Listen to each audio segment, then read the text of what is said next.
जय Hind. Reported facts के मुताबिक एक सब्जी बेचने वाले को यानी कि सब्जी विक्रेता को एक डीआईजी और डीएसपी की टीम उठा लेते हैं। कथित तौर पर जब उसको उठाया जाता है उसके बाद परिवार काफी परेशान रहता है। सिर्फ इस सब्जी विक्रेता को नहीं उठाया जाता बल्कि उसके दो भाइयों को भी उठा लिया जाता है। दो भाइयों को बाद में छोड़ दिया गया पर इस सब्जी बेचने वाले को नहीं छोड़ा गया और बाद में पता चला कि पुलिस ने उसका एनकाउंटर कर दिया है। बाद में परिवार रोता रहा, गिड़गिड़ाता रहा कि हमारे बच्चे की लाश हमें दे दो, पर वो लाश वापस नहीं मिली। जिसके बाद सीबीआई ने केस रजिस्टर किया। कोर्ट में लंबे समय तक मामला चला और फाइनली डीआईजी को 7 साल की जेल कर दी गई और इसके साथ ही डीएसपी को उम्र कैद की सजा सुना दी गई।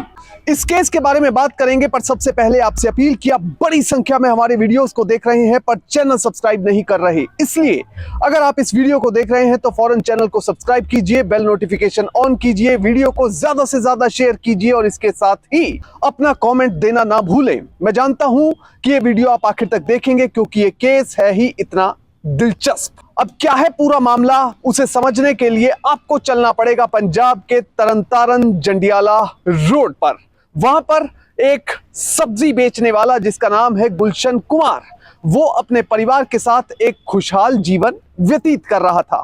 परिवार में पिता चमन लाल, इसके साथ ही भाई प्रवीण, बॉबी और पूरा परिवार जो काफी खुशहाल था। फिर अचानक से आता है 22 जून 1993 का दिन, जो कि परिवार के लिए एक मनहूस दिन साबित हुआ। उस दिन कथित तौर पर रिपोर्टेड फैक्ट्स के मुताबिक पुलिस की एक टीम आती है। वो गुलशन कुमार, उसके भाई प्रवीण कुमार और बॉबी को उठा लेती है, यानी तीनों भाइयों को कथित तौर पर पुलिस द्वारा उठा लिया गया। उसके बाद पिता को पता चलता है, चमन लाल को, और पूरे परिवार और गांव में लोगों को पता चल जाता है। अब घर में मातम जैसा माहौल है। परिवार वाले ये सोच रहे हैं कि पुलिस उठाकर ले गई है तो क्या केस बनाएगी, क्या कारण है कि पुलिस अचानक से तीनों भाइयों को उठाकर ले गई है। परिवार को यह तो श्योरिटी थी कि हमारे बच्चे कोई गलत काम नहीं करते, पर पुलिस ने ऐसा क्यों किया है, पुलिस की कार्यप्रणाली पर परिवार को पूरा शक भी था और कई तरह के सवाल मन में कौंध रहे थे। अब इसके बाद पिता के द्वारा इस पूरे मामले को टेकअप किया गया।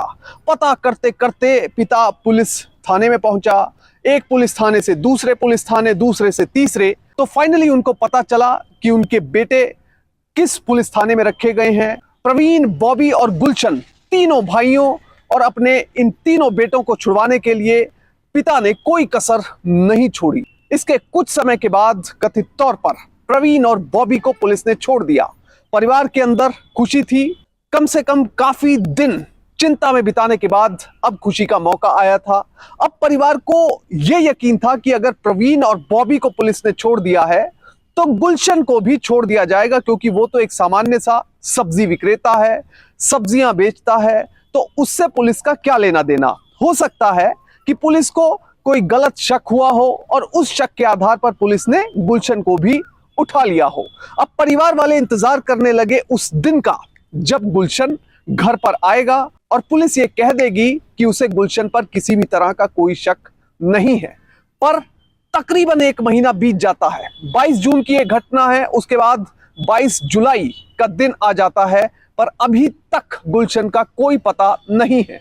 अचानक से गुलशन के पिता को कहीं से खबर मिलती है कि उसको एक एनकाउंटर में पुलिस ने मार गिराया है। शुरुआत में लगता है कि शायद ये खबर झूठी है, शायद किसी ने वैसे ही अफवाह उड़ा दी होगी, पर धीरे धीरे छनती छनती खबरों का फॉलो अप करते हुए पिता जैसे ही पुलिस के पास पहुंचे तो पता चला कि सचमुच गुलशन कुमार को एक एनकाउंटर में मार गिराया गया है।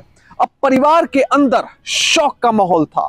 परिवार, रिश्तेदार और पड़ोसी सभी के सभी गुलशन के घर पर इकट्ठा होने लगते हैं। अब परिवार डिमांड करता है पुलिस से कि कोई बात नहीं, अगर हमारे घर के मेंबर का एनकाउंटर कर दिया गया है तो कम से कम हमें यह बता दिया जाए कि किस कारण से पुलिस ने यह एनकाउंटर किया है। ऐसी क्या अर्जेंसी थी कि हमारे घर के मेंबर का एनकाउंटर किया गया।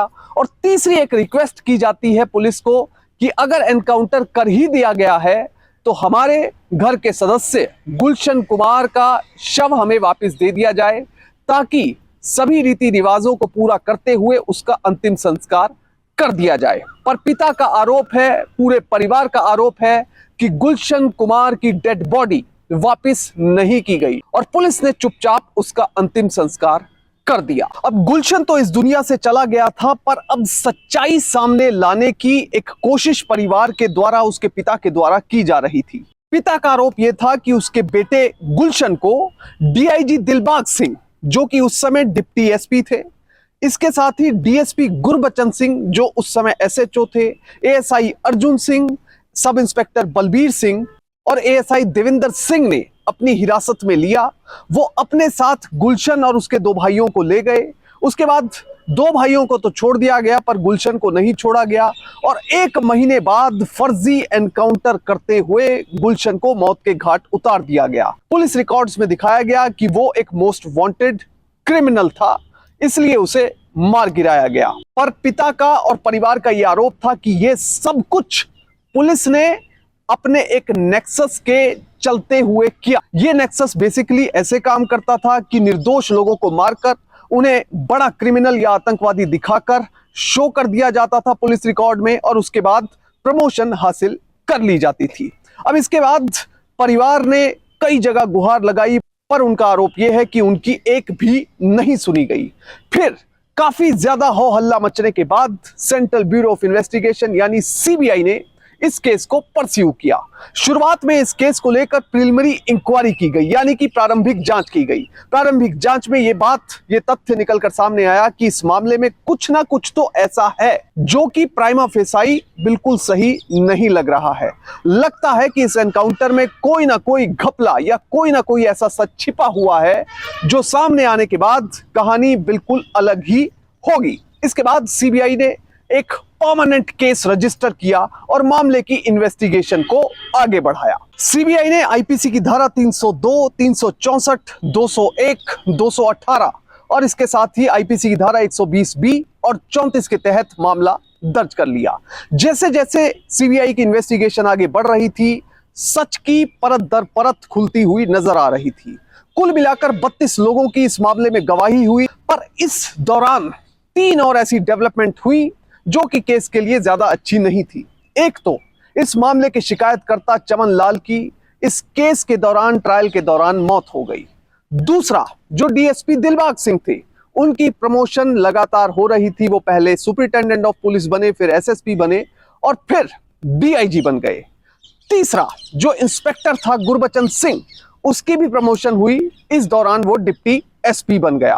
कुल मिलाकर ये 3 डेवलपमेंट ऐसी थी जो केस के लिए बहुत अच्छी साबित नहीं हो रही थी। और फाइनली तकरीबन 30-31 साल का समय बीत जाता है और न्याय का दिन आ जाता है। सीबीआई की स्पेशल कोर्ट, जो कि मोहाली में स्थित है, उसके द्वारा इस केस में अपना फैसला सुनाया जाता है। इस केस में माननीय अदालत ने डीआईजी को 7 साल की जेल की सजा सुनाई। इसके साथ ही डीएसपी, जो उस समय इंस्पेक्टर के पद पर तैनात था, उसको उम्र कैद की सजा सुनाई गई। इसके साथ ही एएसआई अर्जुन सिंह, एएसआई देवेंद्र सिंह और sub inspector Balbir Singh court में ट्रायल के दौरान ही इस दुनिया से चले गए, यानी कि मर गए। इसलिए मृतक को कोर्ट सजा नहीं सुना सकता। अब कुल मिलाकर जो धाराएं इस मामले में लगाई गई हैं, वो काफी इंपॉर्टेंट है हमारे लिए समझनी, वो आपको मैं बताता हूं। आईपीसी की धारा 302, जो कि हत्या के लिए सजा का प्रावधान जिसमें किया गया है, वो इसमें लगाई गई। इसमें उम्र कैद की सजा का प्रावधान है और साथ में जुर्माना भी होता है।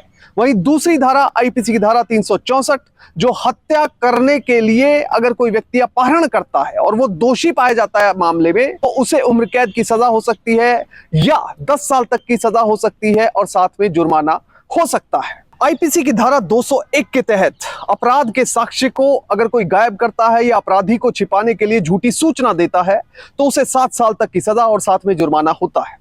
आईपीसी की धारा 218, अगर किसी व्यक्ति को दंड से बचाने या संपत्ति को जब्ती से बचाने के लिए कोई पब्लिक सर्वेंट कोई लेख तैयार करता है, तो उसे 3 साल तक की सजा या जुर्माना या दोनों हो सकते हैं। आईपीसी की धारा 120B के तहत आपराधिक षड्यंत्र के लिए सजा दी जाती है, जो 6 महीने से ज्यादा हो सकती है या जुर्माना हो सकता है या दोनों हो सकते हैं।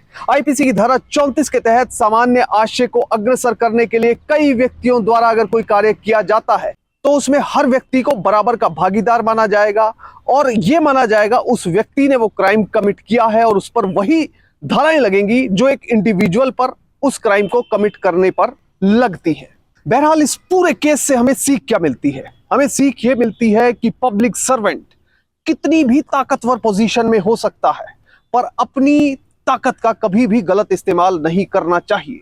इस केस में अदालत के फैसले के मुताबिक डीआईजी और डीएसपी ने, यानी कि उस समय के डीएसपी और एसएचओ ने अपनी पावर का गलत इस्तेमाल करते हुए एक फर्जी एनकाउंटर किया। हमें यह समझ लेना चाहिए कि अगर कोई भी व्यक्ति कानून का उल्लंघन करता है, चाहे वो कितनी पावरफुल पोजीशन में बैठा है, पर वो कानून के शिकंजे से नहीं बच सकता। इसलिए इस मामले में भी डीआईजी को 7 साल की जेल हुई और साथ में डीएसपी को उम्र कैद की सजा माननीय अदालत की ओर से की गई।